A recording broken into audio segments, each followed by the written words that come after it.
আজকে মূলত আলোচনা করব বাংলাদেশের সঙ্গে ভারতের যে সীমান্ত আছে সেই সীমান্তে হত্যা, পাচার ও সমাধান। দেখুন, এই সমস্যা একদিনের নয়, দীর্ঘদিনের সমস্যা।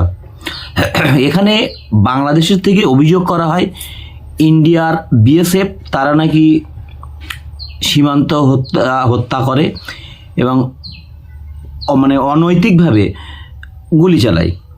কিন্তু বিএসএফের তরফ থেকে যেটা জানানো হয়েছে যে তার বাংলাদেশের কিছু সাধারণ মানুষ বা চোরাচালানকারী তারা নাকি সীমান্তে আসে, চুরি করে এবং পাচার করার চেষ্টা করে।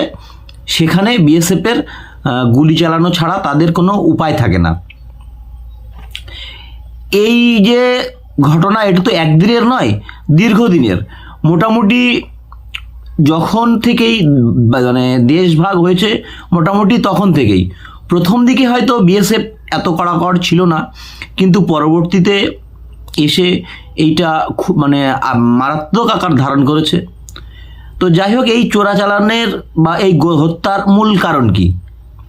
দেখুন, কিছু পড়াশোনা করে বা কিছু যার কথাটা বলে জেনে শুনে একটুকু বুঝলাম যে এই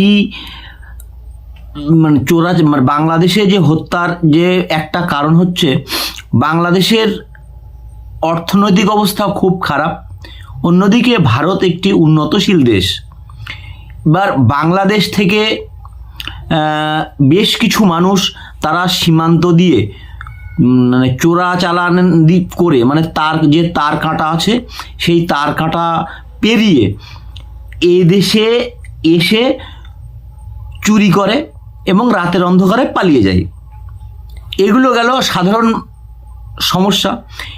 এখানে সীমান্তবর্তী ভারতীয়দের ব্যাপক পরিমাণে অভিযোগ এবং এ যাবৎ মোটামুটি প্রায় 12,703টি অভিযোগ দায়ের হয়েছে বাংলাদেশিদের বিরুদ্ধে, যার কোনো সমাধান হয়নি। যেটা তারা বাংলাদেশ থেকে পেরিয়ে আসে ধারালো অস্ত্র, কিছু আগ্নেয়াস্ত্র নিয়ে এদেশ থেকে সীমান্ত দিয়ে এসে গরু, ছাগল, হাঁস, মুরগি, কিছু টাকা পয়সা এইসব চুরি করে নিয়ে চলে যায়। এই সমস্যাটা একদিনের সমস্যা নয়, দীর্ঘদিন ধরে তারা এরকম করতে থাকে। এবং যদি কেউ ধরা পড়ে এবং ওদেশ থেকে অভিযোগ করা হয় তারা নাকি ওই সীমান্তে তারা জবরদস্তি ধরে নিয়ে গেছে, এরকম একটা অভিযোগ করা হয়। এবার ভারতীয় বিএসএফদের তরফ থেকে অভিযোগ করা হয় সীমান্তে আসে, তার কাটে এবং আগ্নেয়াস্ত্র, গুলি, বন্দুক, এমনকি বড় বড় রামদাস সহ তারা আসে বিএসএফদের উপরে আক্রমণ করে। যখন আক্রমণ করে তখন বিএসএফ গুলি চালাতে বাধ্য হয়, এরকমটা বিএসএফের পক্ষ থেকে জানানো হয়েছে। এই সমস্যার সমাধান কি? দেখুন, বাংলাদেশ ইন্ডিয়ার যে সম্পর্ক প্রথম থেকে খারাপ ছিল এমনটা নয়।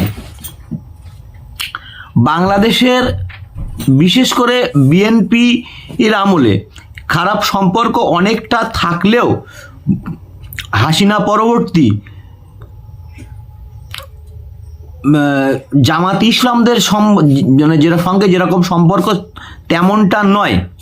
দেখুন, হাসিনার সময় সম্পর্কটা অনেকটা উন্নত এবং বর্তমানে তারেক রহমানের যে সরকার এসছে সেখানেও কিছুটা ভালো হলেও মোটামুটি জামাত ইসলামদের জন্য সেই সম্পর্কের উন্নতি করা সম্ভব নয়।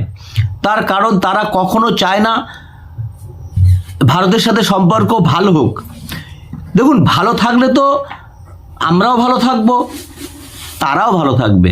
কিন্তু জামাত ইসলামরা এরা এমন একটা সংগঠন, এরা কখনো চায় না বাংলাদেশের সম্পর্ক ভালো হোক। এদের আসলে উদ্দেশ্যটা কি এরা নিজেরাও জানে না। এরা গোমূর্খ, পড়াশুনো করে না, মাদ্রাসা ছাড়া কিছু বোঝে না, এটাই হচ্ছে এদের, আর ভারত বিরোধিতা, এটাই হচ্ছে এদের মানে এদের উদ্দেশ্য। তো যাই হোক, এই সমস্যার সমাধান একটাই, দুই দেশের সঙ্গে আলোচনা করে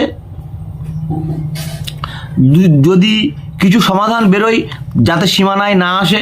দেখুন, সীমানায় একেবারে যে 100% মানে চোরাচালানকারী মানে এই নয় যে গরু ছাগল এইগুলো নয়।